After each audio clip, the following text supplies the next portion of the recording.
The name of our lord Jesus Christ. आज की Bible study के इस वीडियो में हम लोग अपना फोकस करेंगे सेपरेशन एंड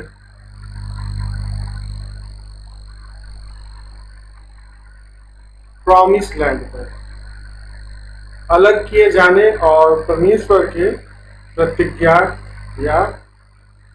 किए हुए देश के बारे में। तो ये हम लोग अच्छी तरह से ये समझते हैं कि परमेश्वर सेपरेशन चाहता है।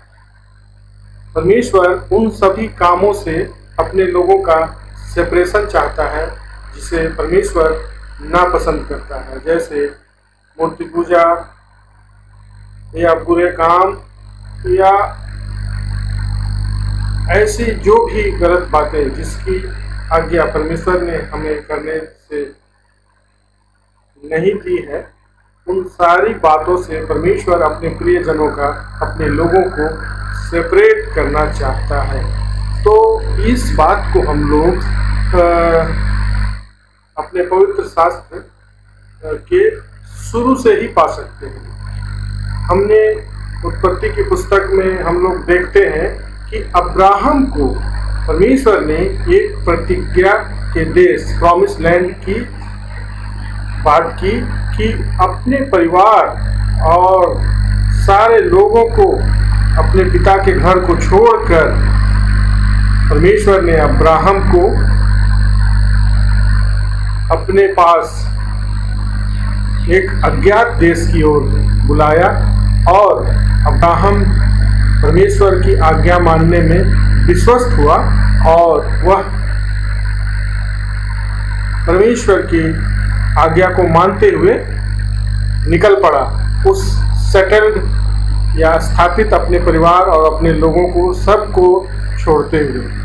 तो हम आदिकाल से यह देखते हैं कि परमेश्वर अपने लोगों को वैसे लोगों के बीच से जिसे वह नापसंद करता है, इसलिए क्योंकि वे उनकी आज्ञाओं को न मानते हैं और उनके विरुद्ध में काम करते हैं, उनके बीच में से परमेश्वर अपने जनों को सेपरेट करना चाहता है हमेशा। Right from the beginning of the creation, God wanted his people, his fellows to be separate from the world। तो आज हम लोग इसी चीज़ पर अध्ययन करेंगे। तो सबसे पहले हम लोग यह परमेश्वर के कुछ वचनों को देखेंगे कि हम उस देखते हैं पहला कोरिन्थ उसके 10वें अध्याय को देखेंगे। पहला कोरिन्थ उसके 10वें अध्याय को हम लोग देखेंगे, जिसमें परमेश्वर इस्राएल के बीच में से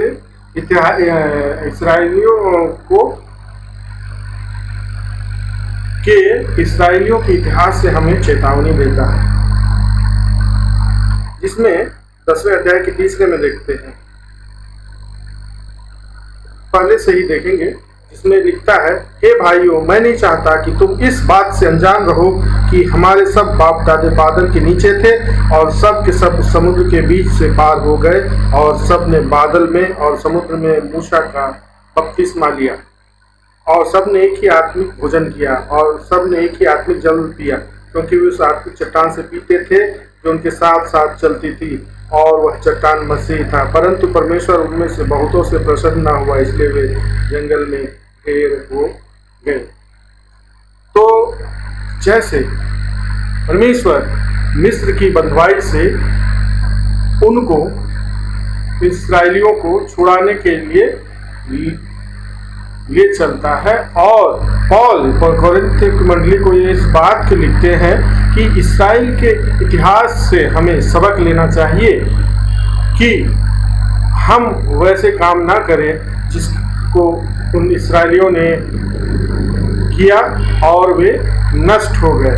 तो परमेश्वर सबसे पहले हम में कुछ बातें जानना चाहते हैं। तो कुछ बातें हैं कि जैसे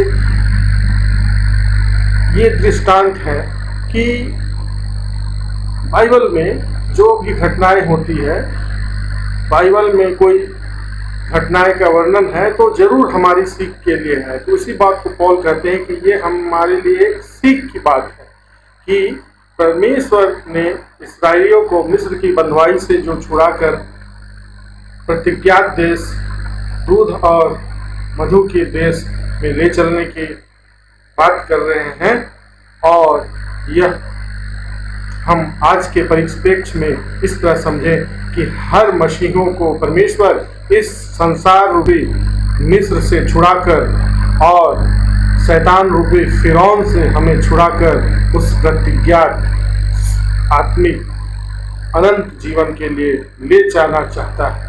तो इसमें जाने के लिए हम लोगों को परमेश्वर निस्संदेह उन इस्राएलियों की तरह सेपरेट करना चाहता है पूरी दुनिया से।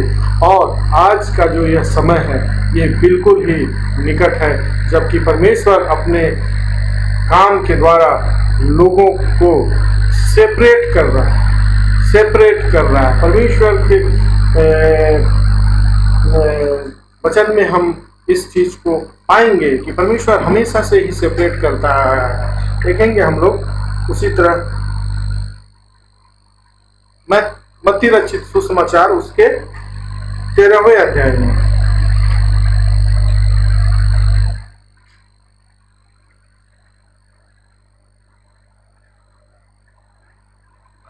मत्ती रचित सुसमाचार उसके 13वें अध्याय के 13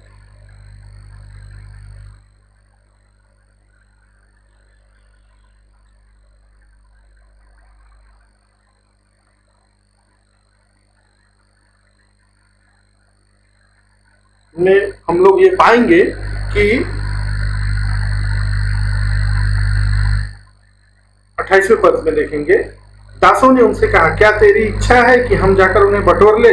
उसने कहा, नहीं, ऐसा ना हो कि जंगली दानों के पौधे बटोरते हुए तुम उनके साथ गेहूं भी उखाड़ लो। कटनी के तक दोनों को साथ बढ़ने दो, और कटनी के समय में काटने वाले से कहूंगा कि पहले जंगली दाने को पौधे बटोर कर जलाने के लिए उन्हें गट्ठे बांध दो, और गेहूं को मेरे खत्ते में इकट्ठा करो। और इसी को हम लोग आगे भी देखेंगे मत्ती रचित सुसमाचार के 25वें अध्याय में न्याय के दिन 31 में, जब मनुष्य का पुत्र अपनी महिमा में आएगा तब स्वर्गदूत उसके साथ आएंगे, तो वह अपनी महिमा के सिंहासन पर विराजमान होगा, और सब जातियां उसके सामने इकट्ठे की जाएंगी। और जैसे चरवाहा भेड़ों को बकरियों से अलग करता है, वैसे ही वह उन्हें एक दूसरे से अलग करेगा। वह भेड़ों को अपनी दाहिनी ओर और बकरियों को अपनी बाईं ओर खड़ा करेगा। और उसी के 25वें अध्याय, मत्ती के 25वें अध्याय में हम 10 कुंवारियों का वर्णन पाते हैं, जिसमें बुद्धिमान कुंवारियों 5 और 5 मूर्ख कुंवारियों को हम लोग सेपरेशन देखते हैं। और हर एक हम पद देखेंगे मत्ती रचित सुसमाचार उसके 5वें अध्याय में 45वें पद में।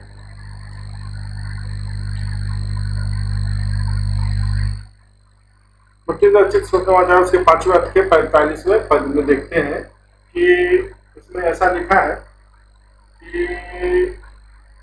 जिससे तुम अपने स्वर्गीय पिता के संतान ठहरोगे, क्योंकि वह भले और बुरे दोनों पर अपना सूर्य उदय करता है, और धर्मी और अधर्मी दोनों पर मेघ बरसाता है।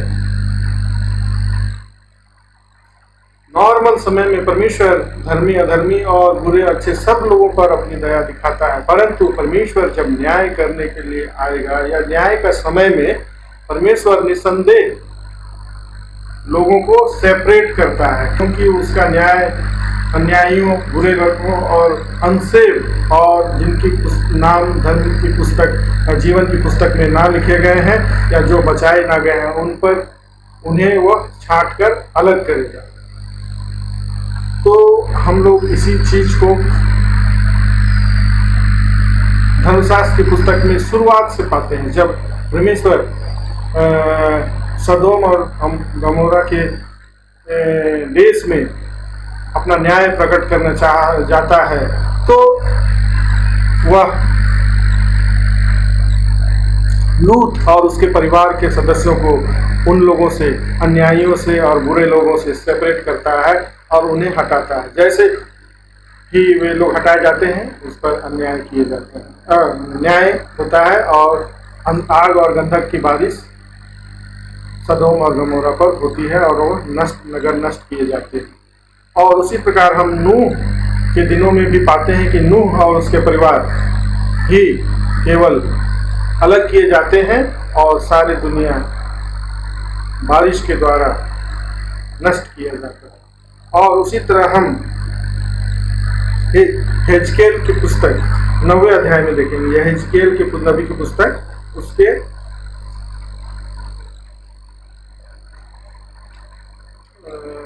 हेजकेल की पुस्तक उसके 9वें अध्याय में भी हम लोग इस बात को देखेंगे।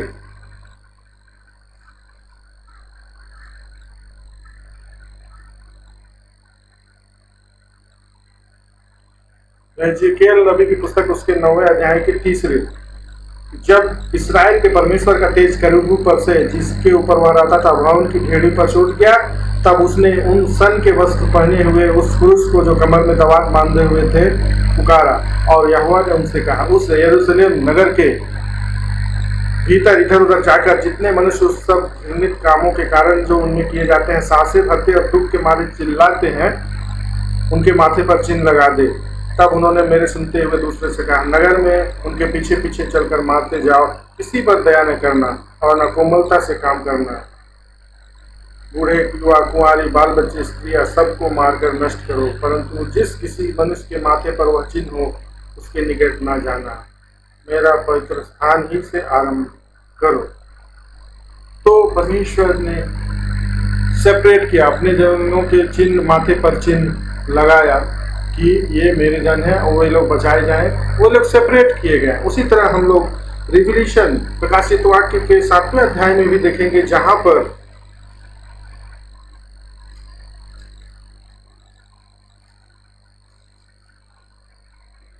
इस्राएल के 1,44,000 लोगों पर परमेश्वर के दासों पर माथे पर मुहर की बात होती है, जो उन्हें सेपरेट किया जाता है। और हम लोग उसी प्रकाशित वाक्य के 17वें अध्याय में भी देखेंगे, उसके 14वें पद में।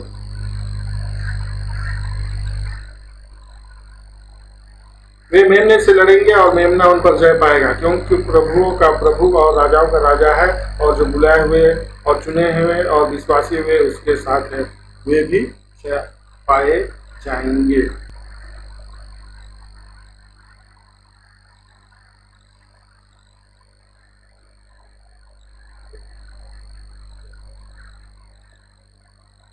और इसी प्रकाशित वाक्य के 12वें अध्याय के 11वें पद में पाते हैं, वे मेमने के लहू के कारण और अपनी गवाही के वचन के कारण उस पर जयवंत हुए, और उन्होंने अपने प्राणों को प्रिय न जाना, यहाँ तक कि मृत्यु भी सह ली।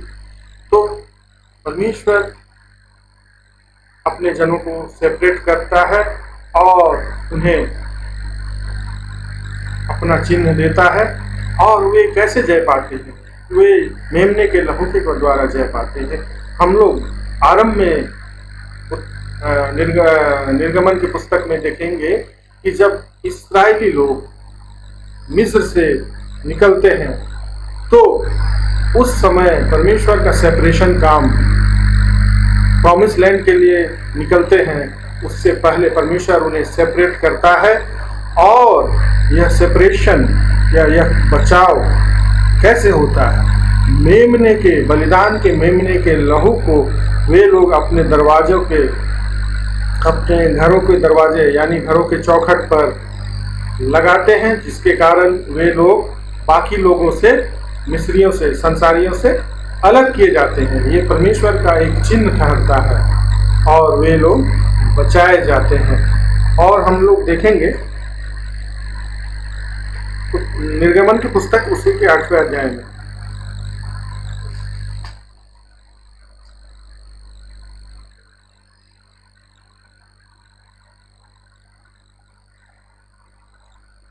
22वें 8वें अध्याय, निर्गमन पुस्तक उसके 8वें अध्याय के 22वें। उस दिन मैं गोसेन देश को जिसमें मेरी प्रजा रहती है मैं अलग करूंगा और उसमें दासों के झुंड न होंगे, जिनसे तू जान ले कि पृथ्वी के बीच में मैं यहोवा हूँ।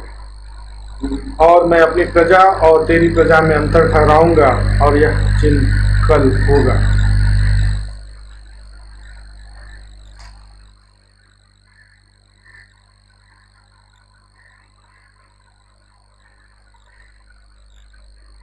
और वे लोग इस्राएली लोग उस बलि के पशु के मेमने से अलग किए जाते हैं। उसके द्वारा अपने चौखट पर लगाए जाने के द्वारा उन इस्राएलियों का परिवार बाकी मिस्रियों के परिवार से सेपरेट किया जाता है और वे लोग बचाए जाते हैं। तो यह बचाना किससे होता है? मेमने के लहू से होता है। और इसीलिए हम लोग इस चीज को देखेंगे भजन संहिता 105 में देखेंगे। भजन संहिता 105 उसके 35वें। तब वह इस्राएल को सोना चांदी दिलाकर निकाल लाया और उनमें से कोई निर्बल न था। तो परमेश्वर का लहू उन्हें सोने चांदी से भी भरपूर करता है और उन्हें शरीर से भी बलवंत करता है कि वे उस प्रतिज्ञात देश में जाने के लिए प्रतिज्ञात देश में जाने के निमित्त बलवंत होते हैं शरीर से, और उनके पास सोने चांदी भी होते हैं रास्ते के जरूरतों के लिए। तो परमेश्वर का वचन अद्भुत है और परमेश्वर की योजना अद्भुत है। परमेश्वर प्रतिज्ञात देश में अपने लोगों को ले जाना चाहता है, बल्कि यह कहें कि सभी लोगों को ले जाना चाहता है जो भी परमेश्वर पर विश्वास करते हैं। परमेश्वर के इकलौते पुत्र हमारा निर्दोष मेमना पर विश्वास करते हैं, जो हमारे लिए परमेश्वर का एकलौता पुत्र होकर हमारे लिए अपने आप को बलिदान दिया और सारी मानव जाति के लिए बलिदान किया कि जो कोई इस पर विश्वास करे वो नाश न हो परंतु अनंत जीवन पाए। तो मसीह में प्यारे भाइयों तथा बहनों, निश्चय ही यह अंत का समय है और परमेश्वर हम सबों को सेपरेट करना चाहता है। परमेश्वर अपने लोगों को, अपने मानने वाले लोगों को, जिनकी नाम जीवन की पुस्तक पर लिखे गए हैं, उनको निश्चित तौर पर सेपरेट करना चाहता है। इस संसार से सेपरेट करना चाहता है, इस संसार रूपी मिस्र से और शैतान रूपी फिरौन से हम सबों को अलग और करना चाहता है और छुटकारा देना चाहता है, ताकि हम अलग किए जाएं और परमेश्वर के उस प्रतिज्ञात देश यानी अनंत जीवन और उस परमेश्वर के सानिध्य में जब हम लोग पहुंचेंगे उस प्रतिज्ञात जीवन में, तब निश्चय ही हमारा सफल जीवन होगा। तो यह एक शिक्षा है जिसके पहले कोरिन्थ उसके 10वें अध्याय में पौल कहते हैं कि हम लोगों को मसीही इस्राएलियों के जीवन से, इतिहास से सीख लेनी चाहिए। यह एक बहुत अच्छी शिक्षा रहेगी कि हम लोग कैसे उस प्रतिज्ञात देश में जाने से पूर्व अपने के अलग किए जाने के लिए अपने मन और हृदय को और अपने आप को तैयार करें।